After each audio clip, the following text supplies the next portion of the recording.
दोस्तों मैं क्या कहूं, एक खास समुदाय को दिमाग में रखिएगा कि वो कितना दोगला है। भाई एक लड़की मऊ गई अपना कोई एग्जाम देने के लिए और वो वहां से लौटने लगी वापस। तो भाई वो वापस लौटने लगी गोरखपुर देवरिया, तो राहुल कुमार ऊंची जात का आया जो टीटी था। वो लड़की असल में उसके पास जल्दबाजी में टिकट नहीं था, तो वो एसी कोच में चढ़ गई। तो भाई उस टीटी राहुल कुमार ने एनसीसी की स्टूडेंट जो 22 साल की थी उसको वो ये बोलता है कि भैया मैं आपको टिकट दूंगा और आपको जो है सीट भी दूंगा, चलिए आप मेरे साथ फर्स्ट एसी में। वो उसे फर्स्ट एसी में ले गया। अहमदाबाद गोरखपुर एक्सप्रेस का यह मामला है 15 फरवरी का। अब जो लड़की एनसीसी का सर्टिफिकेट एग्जाम देकर वापस आ रही थी उसे वो फर्स्ट क्लास के कैबिन में ले गया, क्योंकि कैबिन खाली होता है। उसने कैबिन को टीटी ने राहुल कुमार ने बंद कर दिया अंदर से। और हुआ ये कि फिर राहुल कुमार ने, संस्कारी हिंदू ने, उस लड़की का कर दिया। जी हाँ, अब हुआ क्या, लड़की ने तुरंत जब वो भाग गया तो तुरंत 112 पे कॉल किया। टीटीई जो राहुल कुमार था वो भाग गया, ट्रेन छोड़ के, ट्रेन से उतर के भाग गया स्टेशन पे निकल के। और रेलवेज ने राहुल कुमार को सस्पेंड कर दिया है। फिलहाल राहुल कुमार गिरफ्तार नहीं हो पाया है क्योंकि राहुल कुमार हिंदू है, संस्कारी है, सनातनी है, राम भक्त है।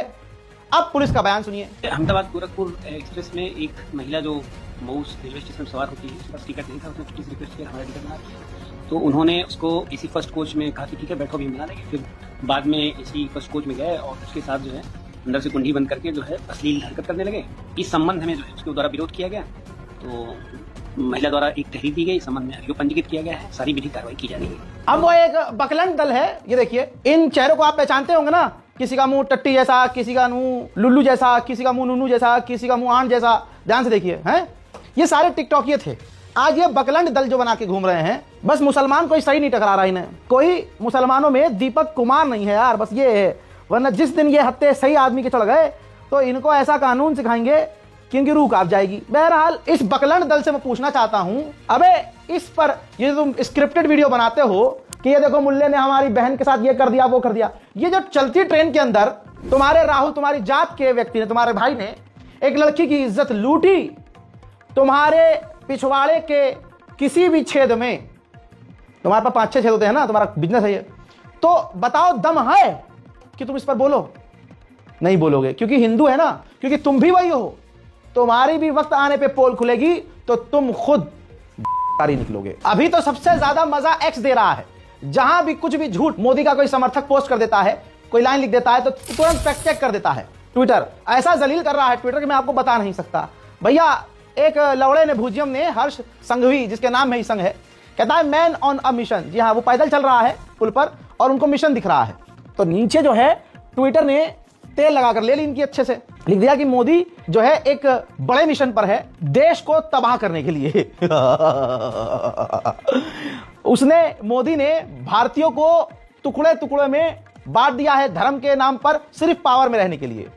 ये ट्विटर ने बताया है और कहा है कि कुछ नहीं कर रहा, ये सिर्फ भारतीयों को 2 टुकड़े में बांट रहा है, यहां तक कि कास्ट में भी बांट रहा है, सिर्फ पावर में रहने के लिए। और अगर मोदी ने ऑफिस छोड़ा, जिस दिन मोदी ने ऑफिस छोड़ दिया उस दिन भारत का विकास शुरू हो जाएगा।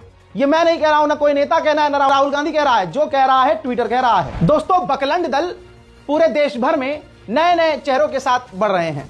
भाई अब इनका धर्म इतना कमजोर है कि इनकी आत्मा इस चीज से भी आहत हो जाती है कि अरे यार खुले में ये लड़कियों की चड्डी बनियान क्यों बेची जा रही है।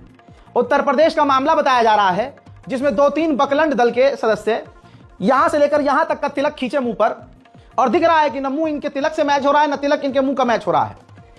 तो उन्होंने कहा कि मंदिर के पास एक मुल्ला महिलाओं की चड्डी बनियान ब्रा पैंटी बेच रहा था, इससे हमारी धार्मिक भावना, हमारा धर्म खतरे में। यह है हिंदुत्व, जो महिलाओं की चड्डी ब्रा पैंटी से खतरे में पड़ जाता है। अल्हम्दुलिल्लाह, तमाम मुसलमानों को मुबारकबाद देता हूं कि मुबारक हो कि आप ऐसे मजहब में पैदा हुए या मजहब में आ गए। जो आना चाहते हैं वो आ सकते हैं। मतलब ऐसे मजहब में पैदा हुए जो कम से कम चड्डी बनियान किसी की ब्रा पैंटी के बेचे जाने पर खतरे में नहीं आता। अब उसके बाद उत्तर प्रदेश पुलिस उन बकलंड दल के नेताओं को, लौंडों को कुत्ते वाली गाड़ी में डालकर ले गई और वहीं बंद किया जहां कुत्तों को बंद किया जाता है, आवारा कुत्तों को। देखिए चोरी की हमने, आज नहीं जाओगे ना तो कल भी नहीं जा पाओगे, वो भी देख लेना, पीछे मिलोगे। ये सब पे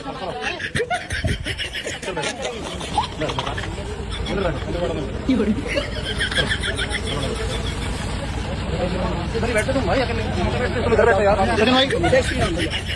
भैया ये जो जेल मुझे कराई जा रही है, एकमात्र तेरेश्वर मंदिर पर महिलाओं के चड्डी बनियान देख रहा था मुल्ला, उसको मना कर दिया, जिस वजह से ये जेल में डाला जा रहा है। मैं और मेरा छोटा भाई सुंदर और मेरा भाई छोटा सुमित वाल्मीकि, हम तीनों जेल में जा रहे हैं मात्र इतनी सी बात के लिए। वहीं एक मामला बरेली का आपको याद होगा, भाई घर के अंदर बिना शोर शराबे के नमाज पढ़ी जा रही थी, कई लोग पढ़ रहे थे, तो घर में घुसपैठ की गई और पुलिस ने FIR करी और कईयों को गिरफ्तार किया और कहा कि नहीं, सामूहिक नमाज आप नहीं पढ़ सकते।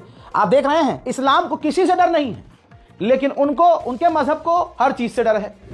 अब इस मामले में कानून का डंडा चला है हजरात और बड़े लेवल पर चढ़ा है। रिपोर्ट आपकी स्क्रीन पर है, न्यूज़ 24 सोर्स है। घर में नमाज पढ़ने से रोकने के मामले में बरेली DM को नोटिस कर दिया गया है। आरोप है कि अफसरों ने मोहम्मदगंज गांव में मुस्लिम समुदाय के कुछ लोगों को निजी घर में सामूहिक नमाज पढ़ने से रोका था। याचिकाकर्ता तारिक खान के खिलाफ किसी भी तरह की जबरदस्ती की कार्रवाई पर रोक लगा दी गई है। हाईकोर्ट ने अगली सुनवाई की तारीख 11 मार्च तय करते हुए दोनों अधिकारियों से जवाब मांगा है। यहाँ पर कोर्ट ने, इलाहाबाद हाईकोर्ट ने फिर भी ईमानदारी नहीं दिखाई।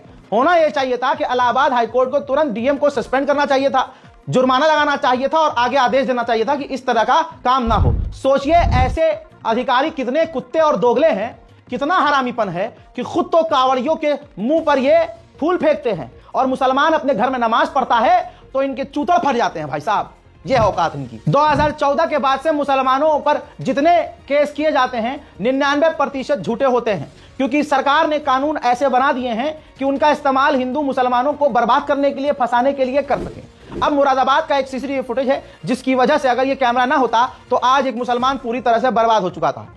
दोस्तों, खबर यह है कि मुरादाबाद में तलहा नाम का एक मुसलमान युवक जो गरीब है लेकिन जूस चलाता है, ईमानदार है, अच्छा नेचर है और अच्छा सामान रखता है, जिसकी वजह से इनकी दुकान पर हमेशा भीड़ रहती है।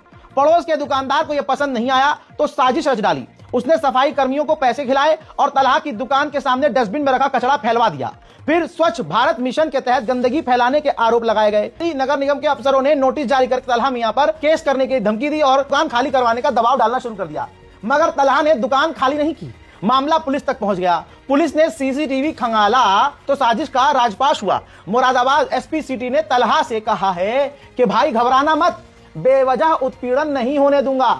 मैं तमाम अपने भारतवासियों के द्वारा जो SP सिटी हैं, मैं शुक्रिया अदा करना चाहता हूं कि कम से कम उन्होंने यहां ईमानदारी दिखाई, वरना उत्तर प्रदेश पुलिस उल्टा मुसलमानों को फंसाई देती है। तो आप यहां समझिए कि आज मुसलमान, एक दुकान वाला भी जिसकी दुकान अच्छी चल रही होती है, उसको फंसाने के लिए क्या क्या किया जाता है।